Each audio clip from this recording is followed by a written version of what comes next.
Welcome everyone. We have the latest developers notes, and this just came out about 3 minutes ago. And this is the developers notes about teleportation furnitures. So let's go through this one together. I have not had time to read everything yet, but there's quite a bit. As we can see in further parts of this one, we get to see the Kazuha and also Elemental Mastery from Sakros, and a lot of examples over here. So let's go through the developers notes and let's see what's coming with 1.7. So coming over to the first question about the teleportation between the islands of the teapot, which is actually quite important because I have been running around from the islands. It takes me like 5 minutes to travel everywhere, and it's actually pretty troublesome. So in the next version with patch 1.7, or we can call this one Inazuma 2.0, travelers can exchange for the teleportation furnishing subspace waypoint. So we can be building waypoints in the teapot realm, and after placing those waypoints in the realms, we can now teleport within those locations to make things more enjoyable and to enjoy the sceneries of the area. So basically there will be a special crafting material, which I believe is a 4-star purple material, and we can be crafting those teleportation devices. And there may be some creative ways we can do it. We can craft a building and also craft the teleportation device on top of the building maybe, and we can teleport into the sky. So there's a lot of tricks we can do, and I'd love to see some new designs with the teleportation device and also the furnitures. So this is definitely a quality of life change for the next patch. Now the next question is actually about Paimon going into the teapot. So this is actually pretty cute. So the Paimon's asking the question. Paimon's like, I want to see her there. So that's a little strange, right? Paimon asking about herself. So it's been noted by the developers, Paimon will be able to enter the teapot in the future. So this is quite interesting because we have had characters to move in the teapot, and Paimon is not there when we go to the teapot. And this way maybe we can have a Paimon as a special placeable character. And with each of the placeable characters, we can get more Primogems. So this is also a little nice on the features of the teapot, which, more Primogems and more features to come. The next question will also look at, would it be possible to choose our daily commissions? And this is actually very important, because one thing about the daily commissions, guys, is that currently we have 2 cities. It is random between Mondstadt and also Lyring Harbor. And this way we can have some of the quests, that is not generic ones, the small step for Hilichurls, or the Hilichurl, let's kill them all, the Hilichurls, or the let's run around. So it is possible. So in the next version, we'll be able to add a new feature which allows the traveler to choose the daily commission regions. And there will be 3 regions in total. So notice that they're kind of hiding the next region. So there will be the Mondstadt, Lyring Harbor, and also Inazuma. Daily commissions will be concentrated over there for the next day. And I have heard about more information about this one. So how it works is, before the daily reset, you get to choose a region, and this will determine the random commissions you get tomorrow. Now initially you might think, hey, what's the point of getting random daily commissions? But it's actually quite important, because there's a lot of hidden Primogems from those daily commissions. For example, if you go to Lyring Harbor and it's a Geolord quest, which you give the NPC random items about Zhongli, he will tell you 4 different stories, and you can get 10 Primogems for completing those daily commissions as a hidden achievement. So there's a lot of hidden achievements for Mondstadt, Lyring Harbor, and also a lot more with Inazuma. And what we want to do is, we want to look at our achievements and look at the achievements we don't have, and then we can focus on getting those achievements. Maybe some of the achievement with killing Temmie's bird and also apologizing. And also the Geolord achievement with Lyring Harbor, and also there's a lot more with Inazuma. I'll also prepare a list of achievements for you guys to double check which of the daily commissions will give you the most hidden achievement. And this also means more Primogems. And also, there may be some interesting daily commissions with Inazuma, because what I heard is, a lot of the quests will come each day, and some of the daily commissions may be related to those quests. So this way we can unlock more of the side quests with Inazuma, which would definitely be a plus. And the next question is also about the upcoming new feature with the Scenario Teapot. And this one is actually about growing vegetables and flowers in the teapot. So this is actually quite interesting. So the developer discussion was talking about the homeland system. To have a homeland, you want to have vegetables and also flowers. I was looking more into this, but what I heard is, you will be able to grow herbs and also spices that's around the region for cooking. And also the special ingredients from each of the regions. Maybe velberries, maybe some of the Grayson lilies, and maybe some of the special Inazuma plants. So this way, you don't have to go everywhere to look for those items. You can have a garden that you can loot every 2 days. And this is actually really good. So we'll get a sneak peek on this one with a live stream, which is actually quite exciting for the next patch. Now over here, we also have a question about the higher load for the teapot limit, because we can only put so many things in one region of the teapot. So in patch 1.6, we have had an increase of the load for the teapot, and in the future versions, it is likely this will optimize the load. And this means that the furnishings and also the multiple times that takes to load those regions will be quicker. So one of the reasons that they don't give us a lot of loading time or loading space is that for some of the devices, mobile phones especially, the maybe iPads, you might not be able to load everything when you go into the teapot, and this might crash the game. So this particular feature is actually considering the capacity of our devices. And this is why sometimes the teapot actually takes so much time to load. It's because how many things we put in, it will take time to load those items. And this is actually a really nice feature because I do believe MiHoYo is very good at reducing the size of the files and giving us more for everything. Because it's such a big world and it's playable on the mobile devices, computer, and also the PS, which is actually really good. The next question is quite interesting. More emoji packs. So if you guys remember, if you chat with different friends, and especially in co-op, you can have different emoji packs of Paimon. Paimon's like angry, Paimon's happy, you get Amber, you get Lisa, you get a lot of emoji packs. So in addition to those current ones we have on the to-do list, in the future update, we'll get 2 to 6 more emojis delivered with the Paimon painting collection. I love the Paimon ones, they're so cute. There's a super strong Paimon be angry. And the Traveler will have plenty of cool emojis to use while chatting with their friends.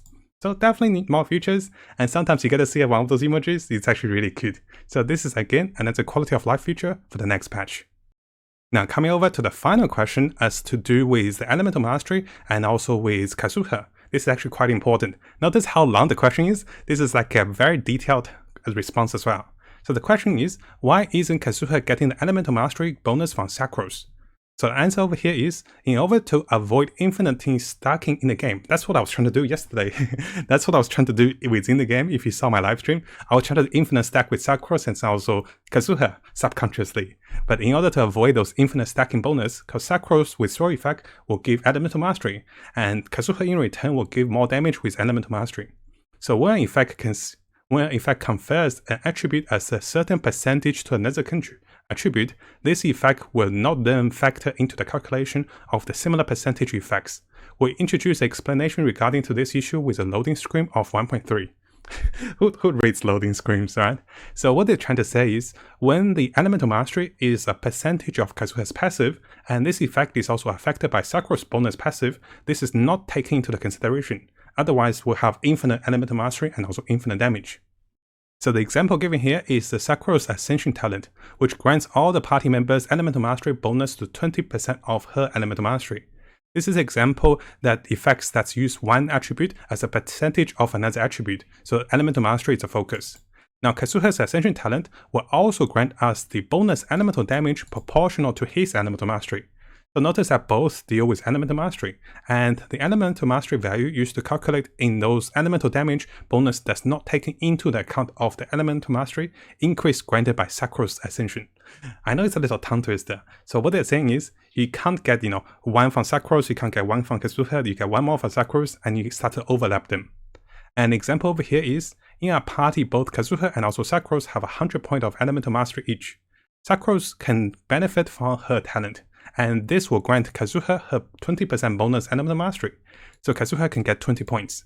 And then Kazuha's Elemental Mastery is increased to 120 points. So if Kazuha gets a Throw effect, in return with his Elemental passive, he will gain the 4% bonus, but not the 4.8% bonus, which is from 120%. This is what I was trying to do yesterday. I was like, why isn't my Sacros boosting my Kazuha? And I failed. So without this restriction, we'll have another effect in the future that will read something like this.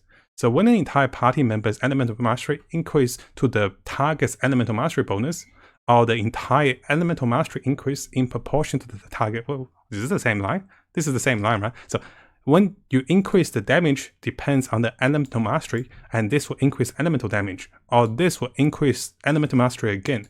This will stack up indefinitely.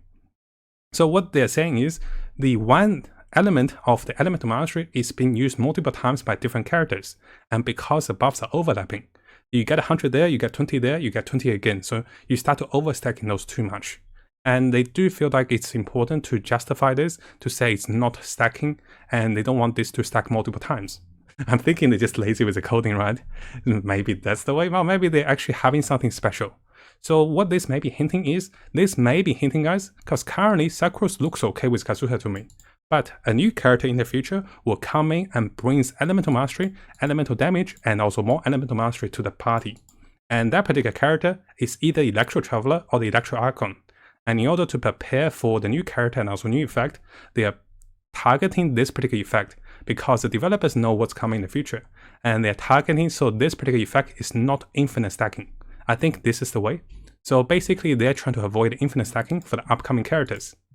It is also worth mentioning that bonus effect confers with characters on equipment that directly increase the attribute, such as the effect granted by the 4-piece of the instructor, or the particular ascension talent are triggered by the catalyst are not affected by this restriction. So what this last paragraph says is, hey, if you put for the weapon banner, congrats, this works for you, because you can kind of try to infinite stack things, and this may be a bug we might fix in the future. No, I'm joking about this one. But you know how there's weapons that gives you elemental mastery, and those are not affected. Artifacts are also not affected, and also the items are not affected. Notice why they're mentioning those. So weapons, artifacts, and also the talents for the Albedo's Ascension talent is not affected, because it gives a flat 200 elemental mastery. And what this actually kind of hints is, there will be a new character in the future that might also affect those, and this is actually focused on the new characters.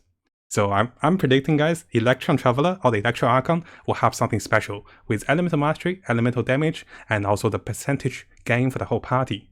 So it's kind of hinting. I know it's a little far, but you know, in the next few patches, if we get to see the Electro Archon, we'll come back to this one, and we could have been, oh, this could have been infinite stacking. So I guess this is a direct or sub-direct hint of what's coming with patch 1.7. And one of my attempts was to get Sucrose to go about 400 elemental mastery, and give Kazuha about 90 elemental mastery, and in return he will give Sucrose more damage. But that failed terribly yesterday. So during my live stream I tried that, it did not work. So here's the reason why, and I think it's quite important for the developers to be transparent about this. So Sucrose and Kazuha does not work, guys. She does not give him more damage, and he doesn't work with her. So very unfortunate, you can't have 2 of the damage support on one party, but they still work on different parties. Okay, that was quite a bit to go through, and took a while to get my head around it. So let's have a quick summary of what's coming with patch 1.7. The most important thing are the teleportating furnitures, Paimon coming into the teapot, be able to choose your daily quest with different regions, Mondstadt, Lyring Harbor, and also Inazuma. I know they really want to say Inazuma, it's like, such as those 2 cities and 1 more city to come. You want to choose the correct zone, especially Inazuma, to get more quests, more side quests, and also more hidden Primogems. There's also abilities to grow your own vegetables and also herbs and also specialties. There will be more loading cost and there will be more emojis. And finally, it is hinting that there may be a special elemental mastery character that may be able to infinite stack things. And this might be related to the new Electro characters. And also this is a detailed explanation for Kazuha and also interactions with Sucrose, which is actually pretty nice. So hopefully you guys like these developers notes, and if we get more information on what's to come with the next patch, I'll definitely keep you guys in tune. So one focus is there will be a live stream very soon. And once we have the time for the live stream, I'll make sure I have enough preparation for us to have the live stream on YouTube and also to talk everything about Inazuma with the next patch. Now, if you found this video helpful, make sure you subscribe and also turn the little bell on for the latest news. I'll be looking towards to make more builds, guides, tips, and news and event updates for us as we come further into the game. And as always, I wish you guys the best of luck with Gathering and have the most fun in exploring this wonderful world.